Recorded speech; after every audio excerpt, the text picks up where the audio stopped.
Cómo buscar en la bandeja de entrada en Gmail como un profesional. Bienvenidos una vez más a tu canal y hoy te estaré enseñando cómo puedes estar haciendo esto. Y para nosotros poder estar buscando pues por un remitente, por en este caso un tipo de peso o cualquiera de estas opciones, pues lo haremos desde este mismo apartado. Si no sabemos los comandos, podemos utilizar, por ejemplo, si queremos ver todos los correos que hemos recibido de una sola persona, escribiríamos from, colocamos en este caso 2 puntos y escribiríamos en este caso el correo, por ejemplo Recovery Fox. Podemos seleccionar y aquí tendremos todos los correos recibidos por esta pues empresa. También tendríamos en este caso, si no sabemos pues estos comandos, no los sabemos y queremos en este caso hacerlo, pues lo podemos hacer también con este mismo apartado de mostrar opciones de búsqueda y tendremos el D para asunto, contiene palabras claves, no contiene una palabra, el tamaño mayor que, menor que, podemos seleccionar aquí mayor que, menor que. En este caso seleccionamos aquí la cantidad, megabyte, kilobyte, bytes,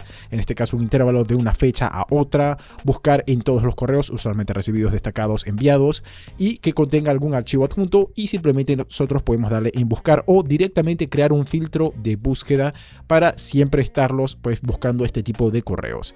Y de esta manera podemos buscar en este caso nuestros correos recibidos como un profesional. Y esto fue todo. Si el video te gustó, por favor dale like, comenta si te funcionó el método, suscríbete y dale a la campanita para que no te pierdas ninguno de nuestros videos.